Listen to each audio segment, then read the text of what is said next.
Hello, OT friends, and welcome to the Uncommon OT series. I'm Patricia Modis, and I'm your host, a Filipino-American, native New Yorker, current California transplant, bulldog mama, and an uncommon occupational therapist myself for the past 22 years. On this podcast, you'll hear me proudly feature the unique careers of occupational therapy practitioners working in non-traditional and role-emerging practice areas, settings where OT is uncommon. I invite you to receive a dose of OT inspiration, to learn, to think outside of the box, and to be energized and motivated to follow in these unconventional paths. Happy listening! Before we begin this episode, I want to highlight and extend a special thanks to our sponsors, TrueLearn and PicMonic. PicMonic is an excellent learning resource and study aid for occupational therapy and occupational therapy assistant students, whether you're studying for your classes or getting ready for the NBCOT exam. PicMonic is the only visual mnemonic learning tool that has been research proven to increase retention and help students ace their exams through the use of audio-visual learning and intelligence-based repetition algorithms to help with long-term retention while studying.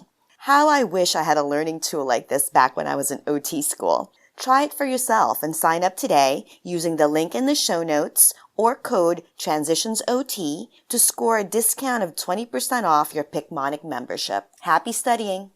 Today, I'm super excited to introduce you to our guest of honor, Hannah Pugh. Hannah is an uncommon occupational therapist who specializes in user experience design. Hannah is the head of clinical experience at Reactiv, a health tech startup that uses augmented reality to treat people with joint pain. Hannah has been an occupational therapist for 5 years and studied kinesiology at Michigan State University, then received her Masters of Occupational Therapy from the University of Pittsburgh.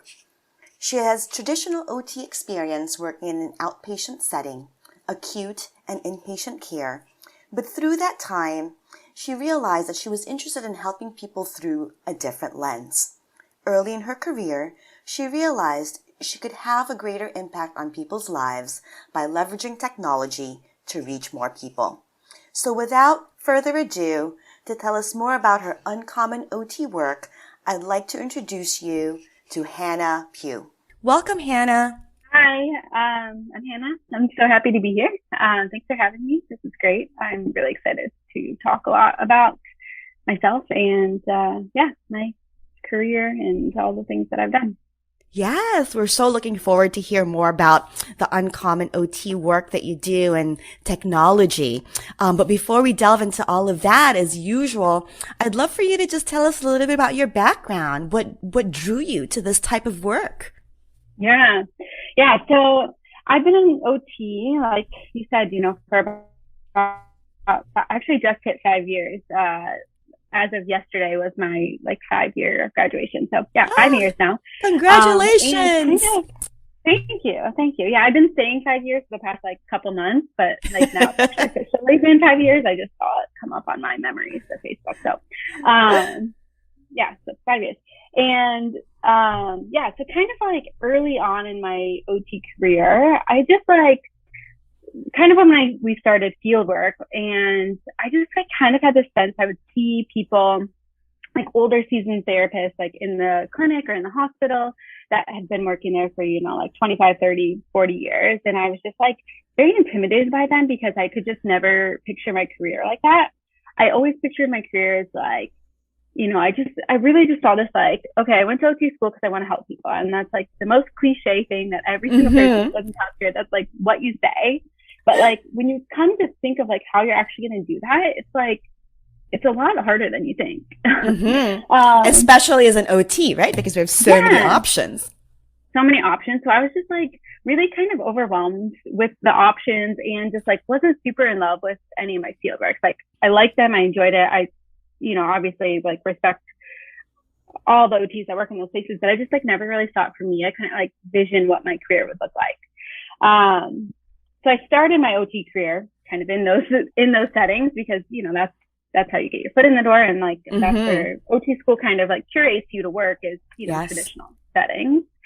Yeah, so I started working mostly in an outpatient setting and then also in acute and inpatient.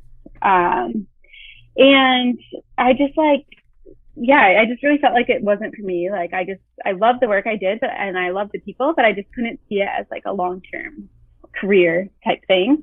And I just really felt that there's a way that I could help people more by like going a different route. So anyways, that's like really early in my career. So I just like had this idea. So that's just like a little bit about like my start and stuff. But yeah, just a little bit about me. I live in Chicago. I'm a big foodie and I like to go out, try all the new restaurants. There's always seems to be a new one popping up like every week. So it's hard to keep up with that. But yeah, love doing that. Now that it's kind of getting nice out, it's about to be spring/summer. I like doing that. Walks, podcast, hence why I'm here. Reading, hanging out with family. That's just kind of my favorite kind of thing. Nice. Thanks for sharing some of that. I love the foodie scene in Chicago myself. Love those hot dogs that you guys have. The ones that are jam-packed with everything. Oh my gosh. I don't even know what's in it, but it's delicious. Yeah, you don't want to know, but it's like, you just know it's good. It's like, yeah, that's all you need to know. Yeah. And I've also been connecting with a few OTs from Chicago lately. So thanks for sharing a little bit about yourself and kind of what it was that sort of inspired you to follow a different route. So you talked about kind of just having this inkling, like this is not for me. How were you able to kind of redirect that energy? Well, what did you do to kind of eventually find your path? Yeah. Well, honestly, it was quite difficult because, when you're working in that setting, you just are like, you're surrounded by people that work in those settings. And, you're just kind of like in this monotony or like in this routine of that type of workplace. And it's really hard to like give energy to other types of work or other types of OT. Cause like, sometimes those can be like quite draining when you're working, with people all day long. So, yeah, so for me, it was like, I kind of got to this point where I was like, it was like right before COVID. So that was kind of it. And I was just like, I knew I had these skills that I knew were usable somewhere, but I just like got to this point, like almost mentally where I was like, I need to figure out what I want because I don't want this. And I know that I can do something else, but like, it was like almost like I didn't have like a true breaking point of like, I need to get out like tomorrow, but it was just kind of this feeling of going to work and being like, I don't feel 100% here. Like, I just don't feel like I'm giving myself like 100% of myself. And that's not my personality. I'm like a very much like, if I'm going to do something, I'm going to do it 100%. And that's kind of, I guess maybe that was like the light bulb was like, I started going to work and I was getting like 90% and then like 80%. And then like, I just like didn't fit well with me. I'm like, who is this person? And like, who am I showing up for if I'm like not showing up 100% of like my effort and my health and like for myself? And like, I feel like that kind of got to me. And then that was like kind of my cue of like, okay, now it's time to make a switch. And now it's time to not even make a switch, but like do something about it. Like, let's not just sit here and like go to work and like, like gripe about it or like, have these feelings. If it's like not for me, let's like action. Like, let's figure out how we can change this. So yeah, so when I got to that point, it was like probably like early 2020. And again, of course, that like coincided with COVID. And so a little bit before that, I guess I was like already trying to like, it was doing like basic Google searches, like trying to figure out like literally Googling like, what can OTs do? Like outside of healthcare. And like, that's kind of how I got the ball rolling. I started looking into things. I really started looking into UX design. And just kind of as like, what is this? And like, I could see the correlation between it, but like, I didn't know what anything was. So actually before COVID and before that happened, I took like a brief, like 2-hour course at the campus in Chicago. It's called General Assembly. And it was just like an intro course of like, what is UX design? Can you tell us a little bit about what that is, just in case our listeners are not familiar? Yeah. So UX design is called user experience design, and abbreviated UX design. And so there's the design piece and research piece. And basically what it is designing a user experience. So anything that you do, so anything that you interact with, like any products that you use, or it could be like an actual physical like experience that you have. And it's the process around it of designing that process for an end user.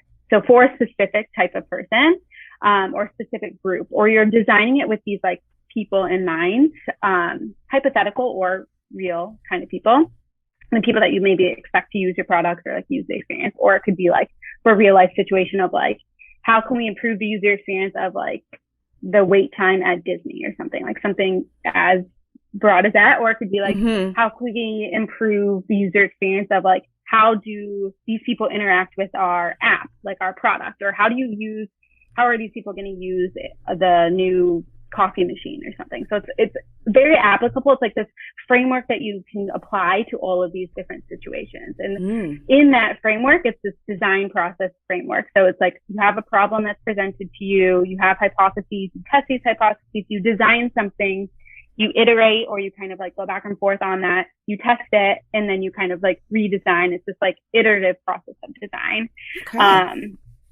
So it actually parallels very well with the OT framework. And if you think about kind of the things that I've just kind of explained, it's like you are solving the problem for your end user. And in that case, your end user is your patient. And every patient case is different. So even if you've done this a million times before, when we're designing treatment plans, we have to iterate back and forth, because even though you may think that, you know, this type of process is going to work, or these exercises or this recommendation, this adaptation is going to work for this person, because it worked for someone else before, like that might not be the case. And like as therapists, we're kind of like innate in thinking of that. And like, we're really good at being able to do that, like iterative process of like, you know, we have those like kind of built-in checkpoints of like, we get to the, like you write the eval and then you have like your plan of care and then the re-eval and like the reassessment. Yes. And once you get to that reassessment, you're going back and you're like, okay, did this work? Why didn't this work? How can we change this? How can we get better to get this outcome? So, the process kind of like from a high level view, the processes really kind of near each other, but obviously have different applications. And then the steps are obviously a little bit different, but, I kind of picked up on those similarities pretty early on. When I first took that like intro course, I was like, this is exactly, not exactly, but I was like, this is exactly like OT. Like that's kind of how my brain works anyway. So like, why can't I apply that to other things? So, I love that. Just when you initially began to explain the work that you did and identifying the problem and trying out different solutions and making adjustments as needed. I mean, that's exactly the same as, again, working on a problem, setting goals, right? And then setting goals that are realistic and then perhaps making adjustments, towards those goals because of, whatever may be happening at the time. So I love that, you took this course, a light bulb went off and you were like, whoa, okay. These are the parallels with, the framework that I have in my brain, the framework that I was just trained to, to sort of apply, right? So how did you then put them together? Yeah. So I took that like short course, and then like right when COVID hit, like things were kind of all up in arms, obviously in the clinic that I was working at. I worked mostly outpatients. We closed, and much like I'm probably preaching to the choir of just like how their lives were disrupted, work lives and personal lives, obviously in 2020. And so for that, like I had a lot more free time. Obviously, like all the social stuff was just off the table, but my work hours shifted a lot. I was working more like on a PRN type basis. So I was kind of like, I was working like B shifts in the hospital. So I was working like 2 to 11 or 3 to 11, whatever time it was. So I like had more free time and flexibility in my schedule that was like unheard of. I had never had that type of flexibility or freedom before. Because you were working 9 to 5 at the hospital. Yeah. I worked 10. So I was working 7 to 5, and then I worked PRN on the weekend. So I was anyways, so then I was like, I think that now's the time. Like, now's the time to take this course. The course was all switched to remote, which actually helped me out a lot because the course was like at a time that it was like hard for me to make going in person, like making sure I could finish at the clinic in time to get to the class.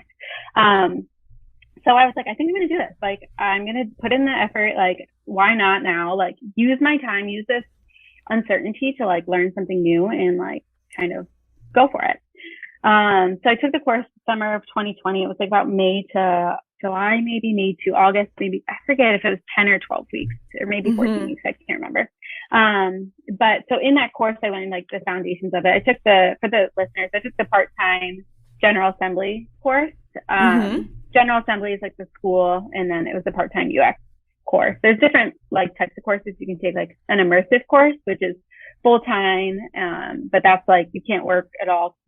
It is your job. It's a lot more money, but you get like a lot more support and like mentorship with it. But this one was part-time, so I did it. I still was working, like I said, full-time, but like kind of those wonky hours and stuff. And so after I finished it, I had like one kind of portfolio piece is what they call it.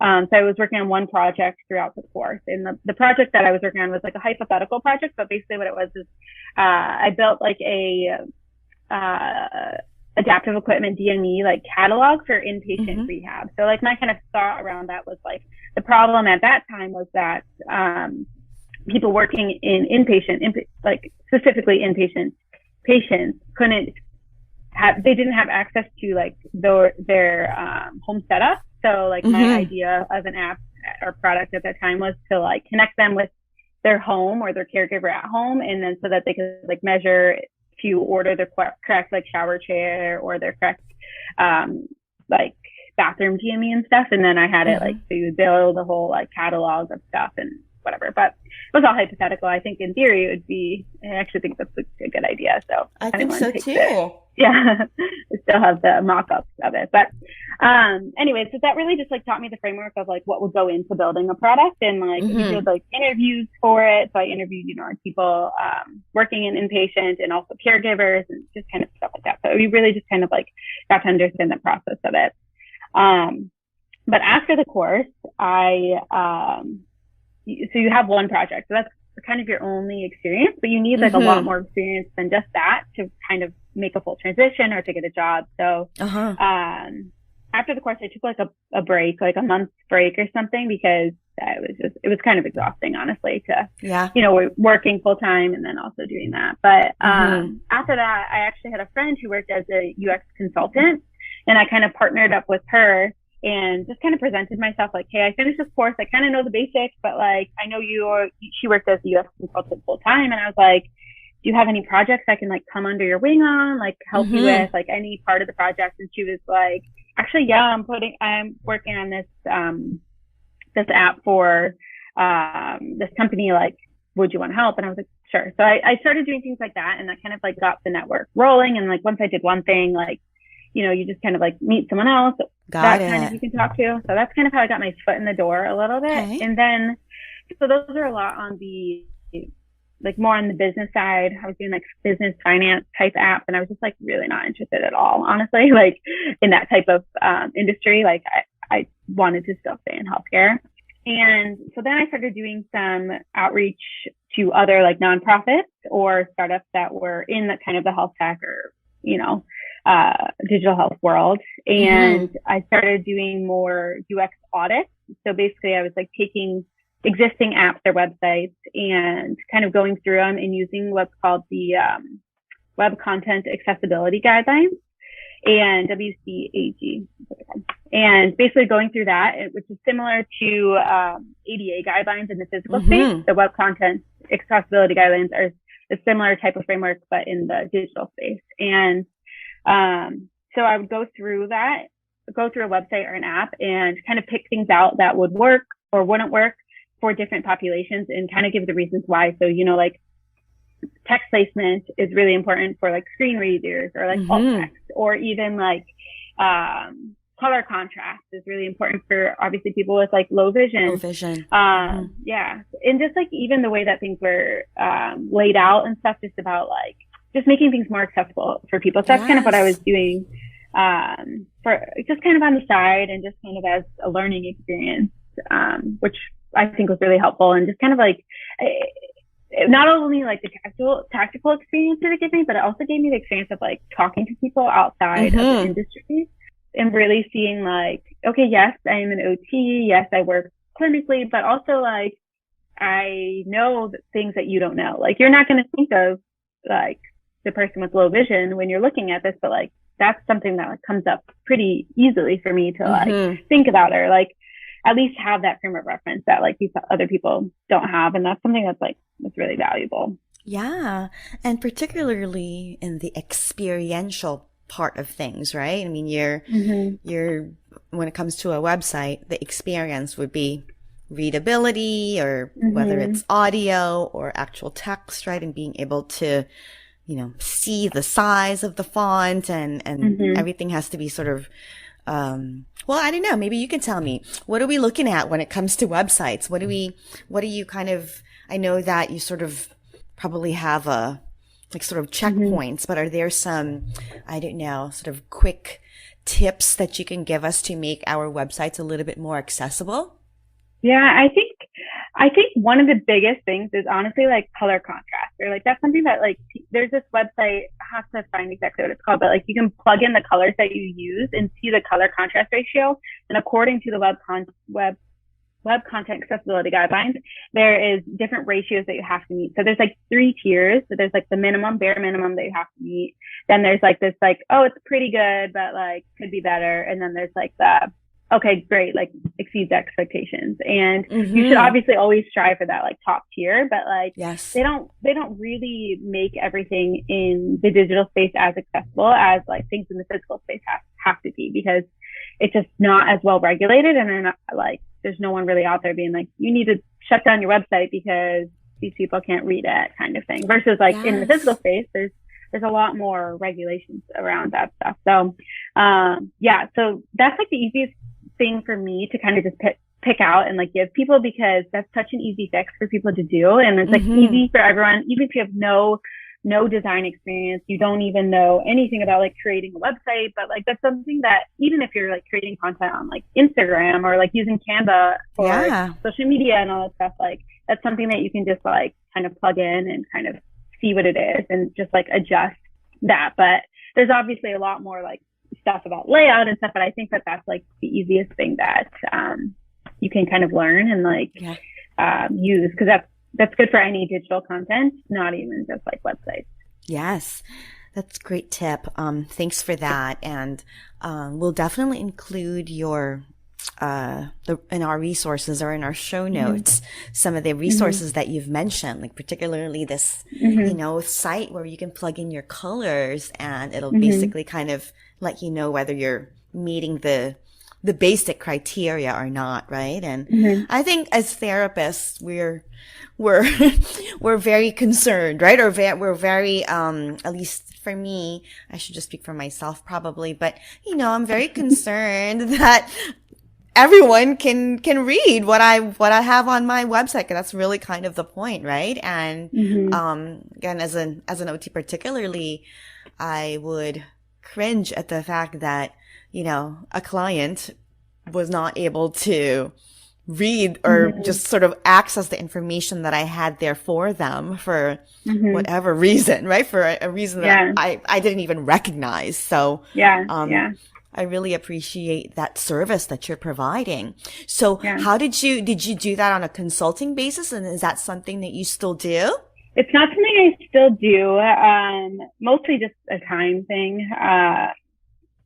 And like that, I did that when I was working clinically. So it was really good, like brain shift kind of thing. Cause I was working on my, in the clinic all day. And then I would like go do that like at night or like on the weekend. It was a good kind of brain shift because it was like a different type of work. And I didn't do a lot of computer work during the day. I obviously like did notes and stuff, but you're obviously not on the computer, like as you are working, non-clinically. So now since I work kind of in that space, I don't do that specifically anymore.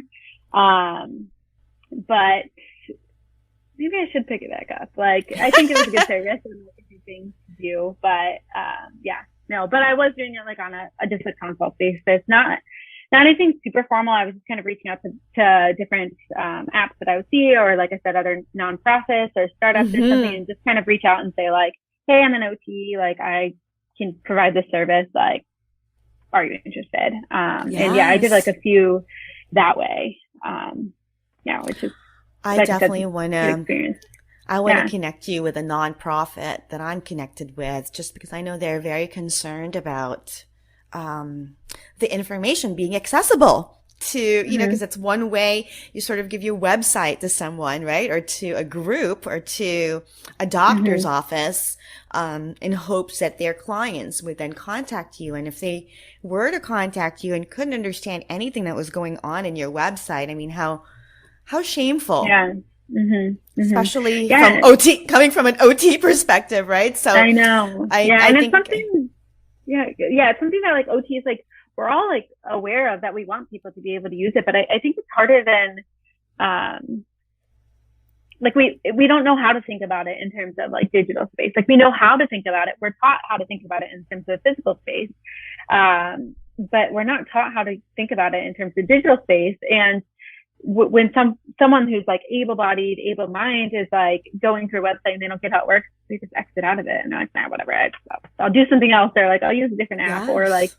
But there's some cases where you don't have the option or the luxury to be able to do that. Like you have to actually get someone else to come in and help you. So yeah.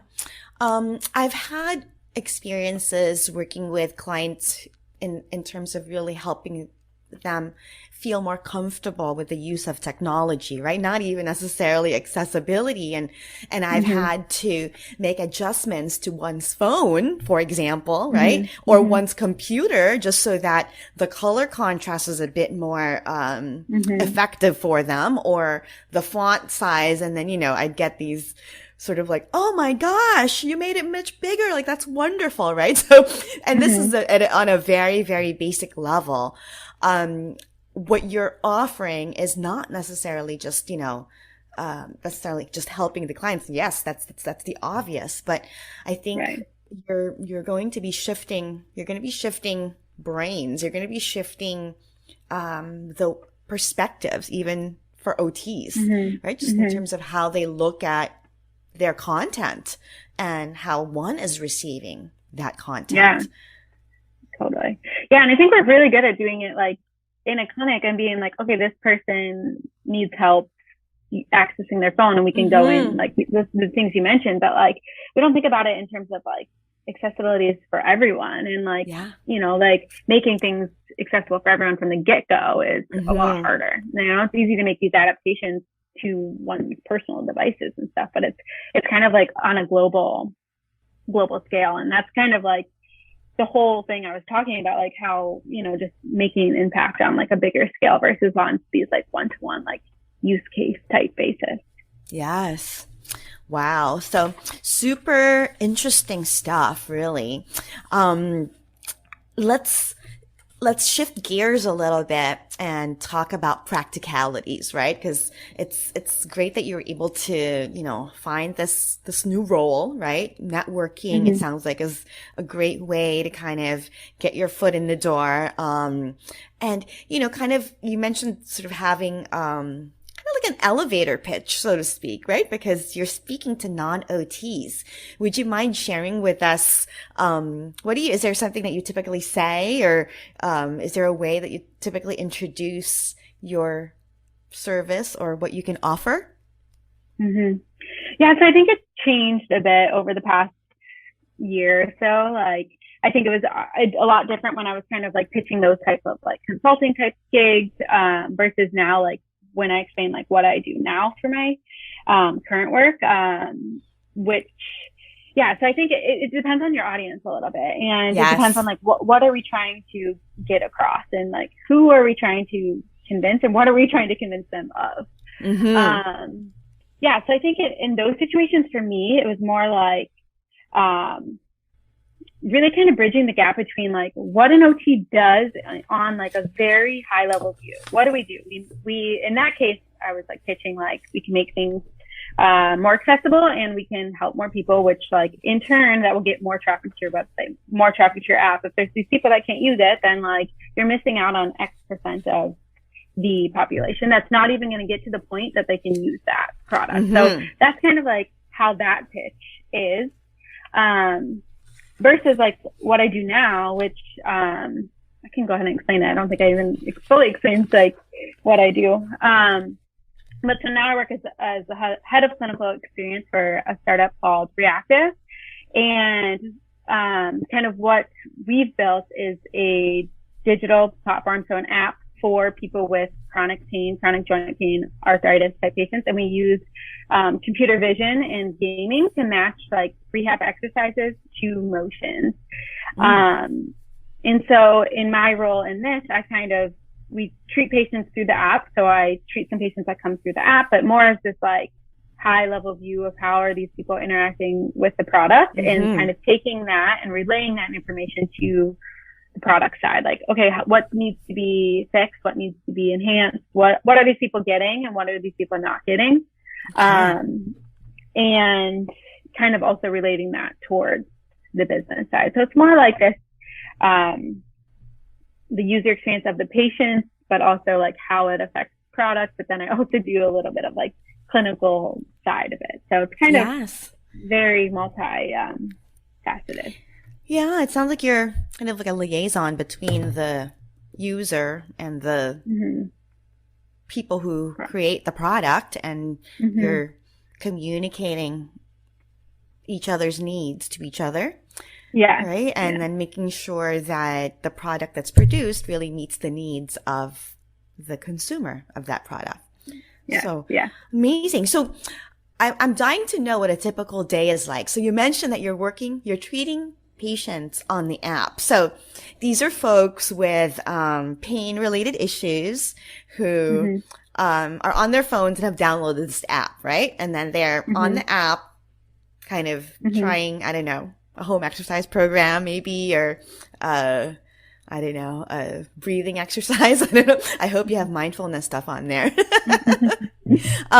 And then what happens? Yeah. So I'll give a bit of a back story because I think that'll help frame the context a little bit. So when we first kind of launched the product, we were doing more hand therapy, and we were working a lot with like hand surgeons. So it was a lot for like wrist fractures patients actually. But we built these games within the app to all help with movement. So it's all like movement-based upper extremity. We're working on building the other parts of the body. But anyway, so when a patient comes into the app, most of the time they have, right now we're focused a lot on the joint pain, so arthritis type patients. And so they come in the app, they download it. They can either do kind of like an asynchronous type of route where they can just like play the games, which is one route, or they can like also connect with the therapist. So then they'll connect like via chat, via video call, like a telehealth consult, and then kind of keep a line of communication via chat versus like having to meet face to face all the time. We still meet face to face, but like it's kind of like, you know, these patients can just send a message when they have an issue or when they have a question, and that's kind of the first line of communication rather than the video call. Got it. Okay. Yeah. Okay, go ahead. Yeah. So I was going to say the typical day is like, it really depends on how many patients I'm seeing, which is for me, I think max a day is usually about like 4 video calls, I would say, in a given day, which are usually about 30-ish to 60 minutes. Okay. And then also some of that asynchronous communication, like I said, like via the chat, stuff like that. But then there's this whole other piece of stuff that I will do. So it's again, like taking what they're saying, what they're doing, kind of relaying that information to the rest of the team. We're also working a lot on like clinical stuff. So like getting a clinical trial, working on like the credentialing side, the Medicare member side, all this other kind of stuff. I also work on the social media that we produce. So posting, commenting on that stuff.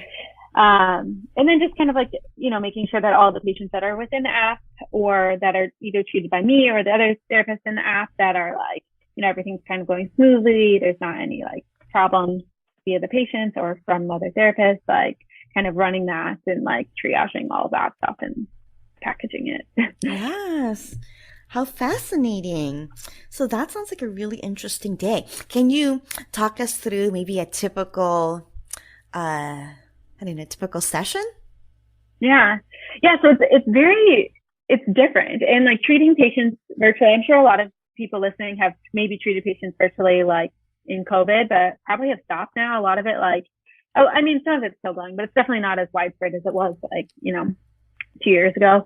But so since we treat patients only virtually, it's the key, especially this type of patient population, the key is gaining trust, rapport and empathy, right off the bat, because these are patients who oftentimes have, tried the traditional medical model, have done outpatient OT, PT, and usually they didn't have a great experience. And a lot of that is insurance dictated, or they just, were rushed kind of through the sessions, or, they couldn't get to the sessions. So they went once every 3 weeks and weren't really consistent with their HEP and all that stuff. So, so the sessions look a lot different because we're it's really a one-to-one basis, and we're really trying to know who are these people and what do they need help with? Yes, I don't care that they have 10 degrees or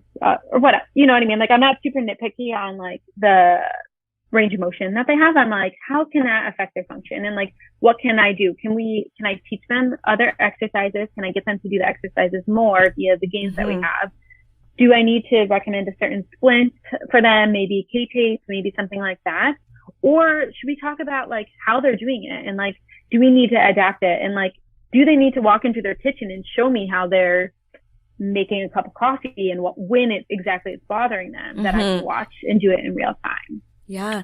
So in this assessment process that you're mentioning, when does this take place? So, I guess maybe we should take a couple of steps back. And how do people find the app? Is this something that's referred? How are they referred to the app? Yeah. So it's actually a couple different ways. So we have physician referrals. So you can be referred by your hand doctor, hand surgeon, or you could be referred by ortho doc, or we even have some primary care doctors. Okay. So could be referred that way. You could be referred on a consultation prevention basis and see us or not referred, but find us on social media, find us on the internet, find us through, any sort of social media or website. Okay. And when they find you, what happens? So when they find us, they download the app. So they download it, and then once you download the app, it asks you a series of questions. It asks you name, what condition you have, if any, what body part. It goes through the quick dash. So we have that baseline.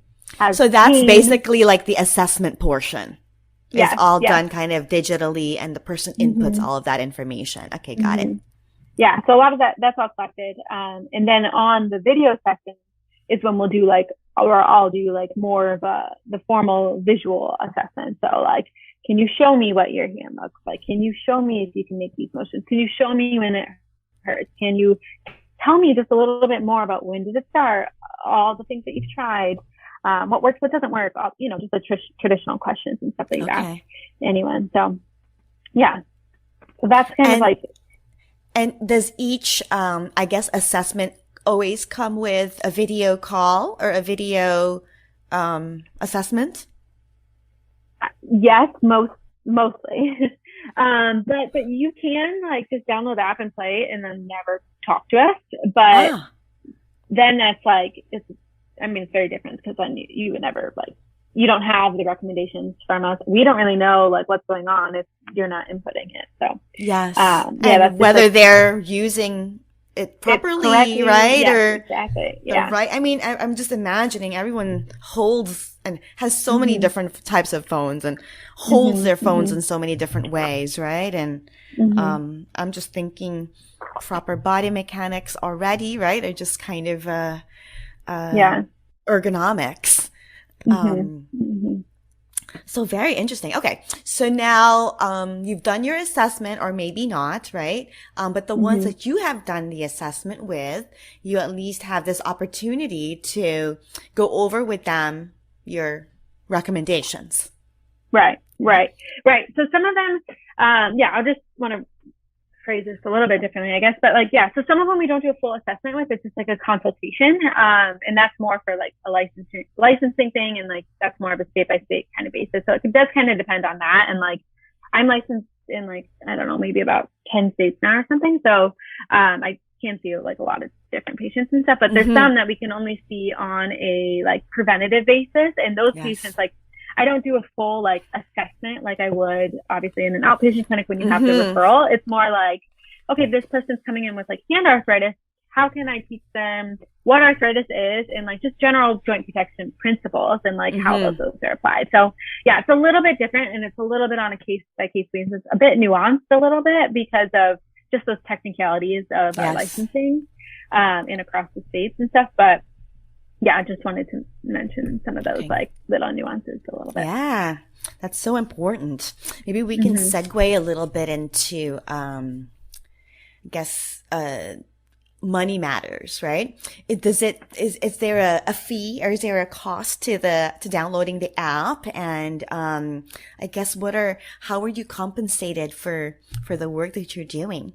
Yeah. So right now, since I work for a startup, we're all like, investor backed, and that's how we have our money right now. We're trying to, like I said, we're like exploring the clinical trials and stuff like that. So we're really kind of pursuing getting in network with payers. That's kind of what we're working on right now. So right now for patients, it's actually complimentary. We're running like a promo for them to try to get in the app. And that's because we're using all of that, the data to kind of, like prove outcomes and prove outcome measures. And, so at this current moment, when we're recording this, it's actually free for patients, but that's not going to be the case for much longer. Like probably, I'm talking like weeks. It's going to change, and that's going to depending on our subscription model, and then also payer contracts. So like I said, we're pursuing like Medicare contracts, and then also commercial payment plans. So I think what's going to happen is it's going to be a bit of a hybrid,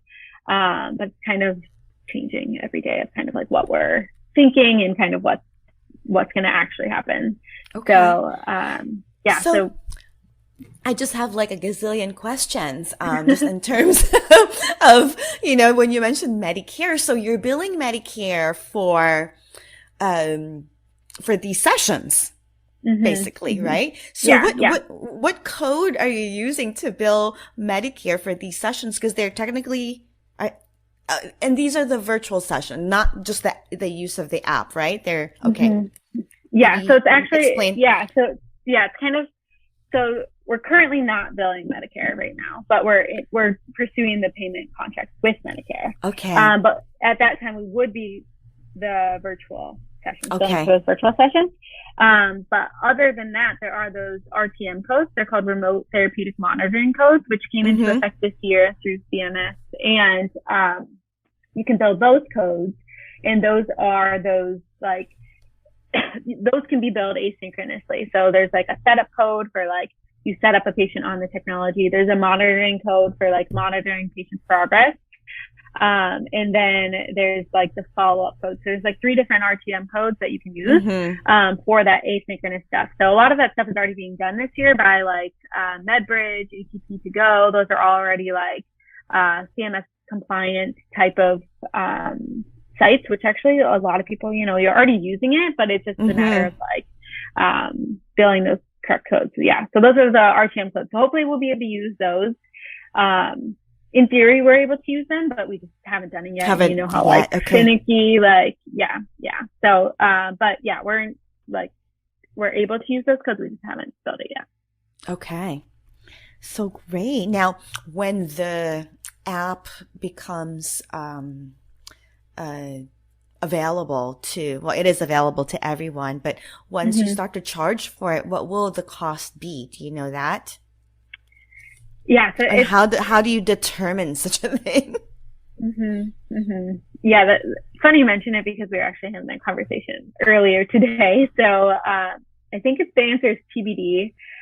We're trying to do a lot of contracts, but then, like get in network with insurance, but I think a lot of it will also be, you have the option to pay out of pocket. There will be some sort of like pay out of pocket method. And I think what it will be is like a subscription fee. So I don't know the exact numbers. I don't want to really throw one out. So X dollars a month, and then X dollars for the live session. So the one-to-one like virtual sessions would be another fixed cost. So it'd be like a la carte, that kind of thing. So if you were, fine, just like doing the games or just like staying asynchronous, then you can do it that way. But if you want those one-to-one sessions, then it would be another cost.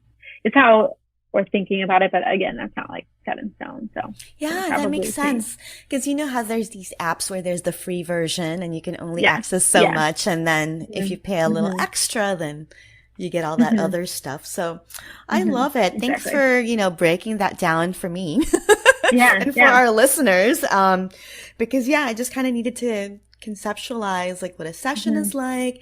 How do you get paid for these sessions? And, is there sort of a typical, length of time that you work with clients?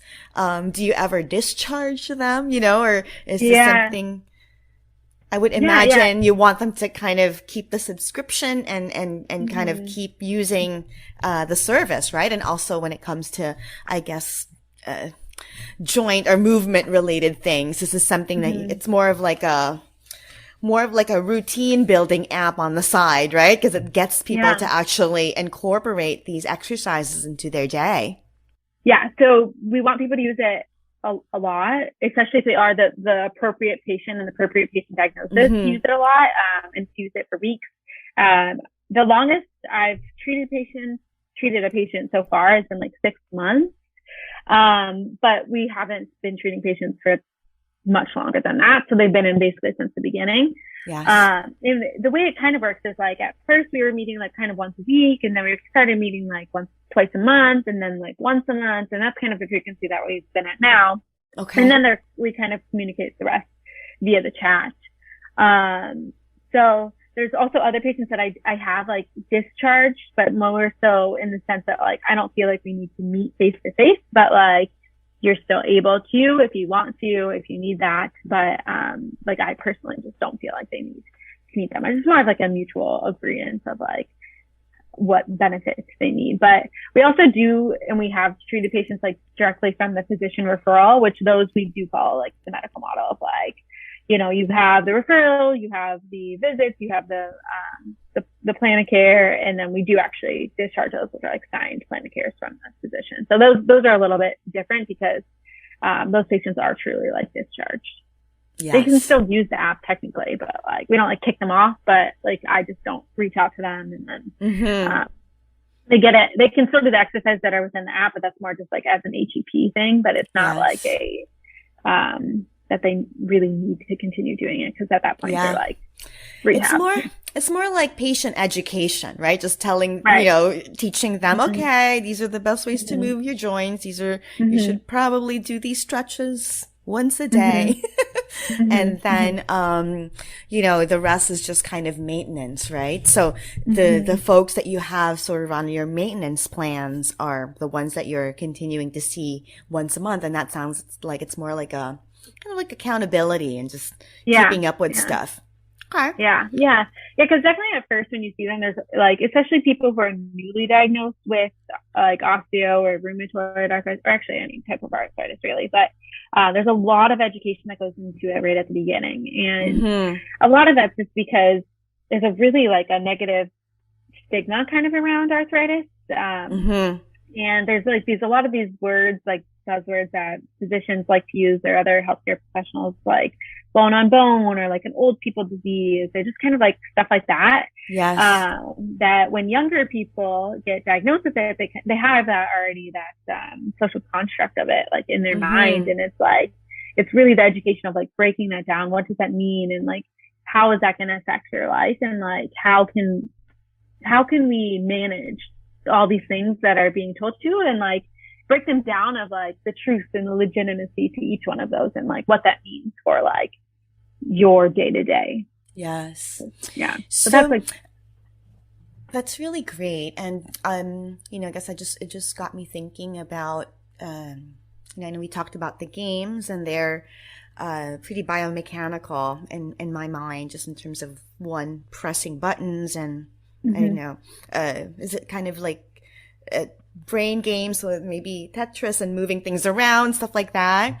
Do you ever incorporate other things I mentioned earlier, mindfulness? So are there pieces of that within the app too? And, you know, kind of like energy conservation, like things that we know, also matter when it comes to arthritis, right?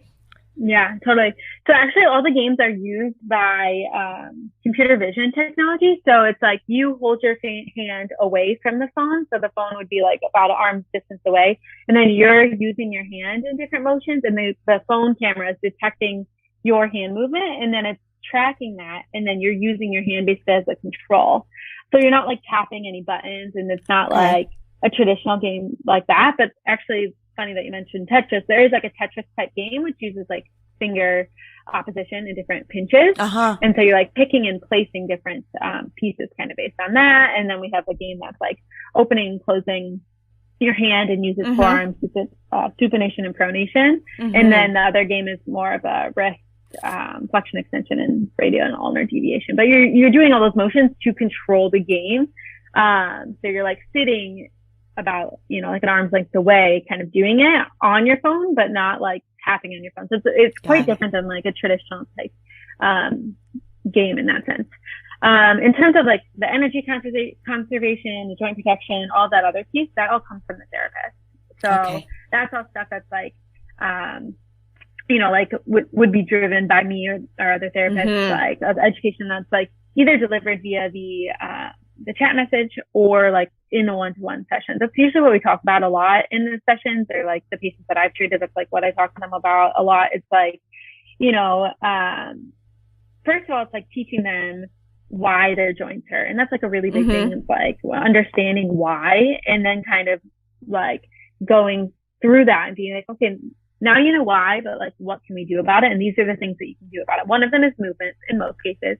And then kind of going from there and like timing that with like time of day, and like recommending that like when, and like, what do I pair it with? Do I need to pair it with modality? Is it ice? Is it heat? Is it, and then it's like, okay, great. But like, how do I use that? How am I still going to be able to, cook dinner, and then it's kind of going into those types of things. So, I kind of see it in these like different phases of like the education, the like anatomy, the reason why, and then it's like, okay, what can we do? And then it's like, how do we do it? So that's kind of like the framework. So unless they worked with a therapist one-on-one or through the video chat, they wouldn't necessarily have this information, right? Like, is it available for them to read maybe somewhere, like joint protection techniques and sort of general principles? Yeah, we do a lot of that on our social media, actually. We've talked about integrating it like into the app, but we're like right now our focus is more on like just getting people in, like kind of, that's not really our focus right now, but we've talked a lot about that, like the future of what the app's going to look like and where all that information is going to live. So I produce a lot of that content and I put it on our social media as like tips. I do a lot of like the joint protection stuff, a lot of like the reason why, like that, like the anatomy, or just like kind of what's going on internally. And then even diet, right? And nutrition. Exactly. So I touch a lot of that like on social media, and like I'll direct people to that. I'll be like, oh, look at this video, or in the chat, we can also send like hyperlinks to other resources and stuff. So we have like our own guides of things that we can send out and stuff like that. Well, I love that you have the OT lens there representing, because again, you're able to sort of identify where these issues are, right? And kind of what you need or how you need to offer something in an effective way, right? You have to have this sort of like keen eye for that. Thank you so much for all this information. Any career advice for any of our followers or listeners who are interested in moving into this aspect of, because I look at this under the umbrella of technology, right? But I think it's a little bit, it's more than that. It's really having the person, it's really you're interested in how the person is utilizing that technology and whether that experience is effective or not, right? That's a really good way to explain it.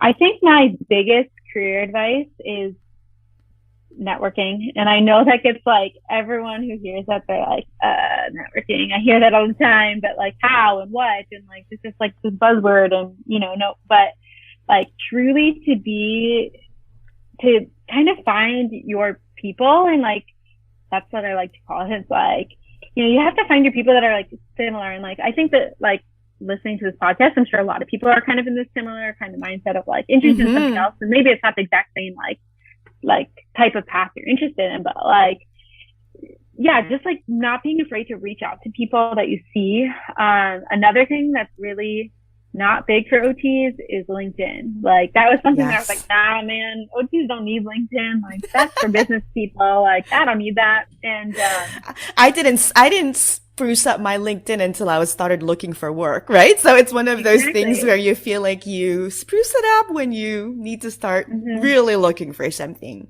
Yeah, exactly. But what I've learned is that it's a great way for people to find you, right? And just to really kind of, I found that my LinkedIn was so outdated and it probably is again. But it's also, I think, getting into the habit of going in there and updating it regularly because people are looking, right? And who knows, you want them to have the most up-to-date information on you. And, for some of us who've been practicing for a long time, we kind of shift focuses sometimes on, what we're doing. So it's a great way to kind of highlight what you're currently focusing on. Totally. Yeah. And it's not even like obviously all that stuff is great, like updating your profile, make sure it's up to date, but it's like really just like using it to like quote unquote like creep on people and like see what other people are doing and like using that to like get inspired because the OT world is very small, the like rehab world is very small, and like I feel like once you start kind of connecting in those spaces you kind of realize that. But there's a lot of people doing really cool things, and there's a lot of people that aren't in rehab that are doing really cool things too, but it's like just not being afraid to reach out and just like even sending a message, reaching out to connect to them on LinkedIn and just like ask them, or just say, like, you work for a company that I'm really interested in. Like, you have 15 minutes to talk about like your experience or like, and those chats go a long way. I would say that's something that I was terrified of. Like, I generally do not like, reaching out to people. I get really like shy and nervous in like, situations where I don't know people and like, so it's just not in my personality wheelhouse typically, but, in my experience, like everyone that I reached out to, I would say like 90% of people were like super nice and like willing to either like chat, and if they weren't willing to have a chat, or like, obviously people have time constrictions and whatever, but, people are willing to like, nobody's ever rude, right? I mean, they may not have the time, but nobody's ever rude to you. So I in agree. My head, I was like, oh my gosh, no one's going to respond to me. They're going to be like, why is this person messaging me? But like, yeah, like I said, 9 times out of 10, they would either respond with something very nice directly to someone who could, or they would be willing to get on the call. But yeah, no one was ever rude. Everyone was really nice. And, I think that's something that's like really undervalued. And like, it's good to just get, like I said, like get people in your corner and just kind of like realizing, even just speaking like what you want and like, telling people and like just listening to their experience. I think that's really valuable. And like, it goes a long way with like making connections and like kind of figuring out, like, if you're in that point where you're trying to figure out like, which direction do I want to go? Like, that's something that's really good to just like, kind of make those connections and talk to people and see how they kind of, ask them a question or whatever, I completely agree. I like that you're kind of, rather than thinking of it as networking, right, which can seem really daunting, we can look at it as just reaching out, right, which seems like a much simpler, kind of less strategic step, right? You're just reaching out. You're just saying hi, like, hey, I just want to introduce myself to you. And I believe in the power of that 1000%. That's how I've met most of my podcast guests. I've just kind of reached out to them. That's how you and I met, right? We just connected. And then these conversations, these relationships then lead to so many other things. Exactly. And it's almost magical, I feel. And, it's very kind of humbling because, OTs are very helpful to each other and really very supportive. And particularly in this, in this OT world of mine, of, sort of the uncommon OT world, and sort of creating and building this community, and all of, sort of community members like you finding each other, right? And feeling really good about, being a part of this community. So, I absolutely love that. It did not feel, aside from kind of that daunting, oh gosh, okay, I'm just going to do it. As soon as I crossed that bridge, it was smooth sailing. Because again, people would reach back out, and, I really felt the love and the support. So great advice. Are there any common myths or misconceptions about the uncommon OT work that you do that you'd like to demystify today? Yeah, I think my biggest thing is like, not necessarily about the work I do, but just kind of in general about like non-traditional OT roles, or just like uncommon OT roles. And it's like, you don't need to know it all. You really don't need to know it all. And like when you're looking at roles, and when you're looking at applying, you're thinking about how you're getting there, but you maybe don't have all the skills, a willingness to learn really goes a long way. So you don't need to know it all, but you just need to be willing to learn, and you need to be willing to like be bad at something, like willing to like, just a willingness to like try, I think really just goes a long way. And I think that's something that, maybe if it's preventing people from kind of crossing the bridge, or maybe it's preventing people from like exploring. But, yeah, I would just say like, you don't need to know it all. And you don't need to know it all today, but you need to like figure out what you do need to know, and like, but the rest of it, just a willingness to learn will kind of bridge that gap and kind of get you there.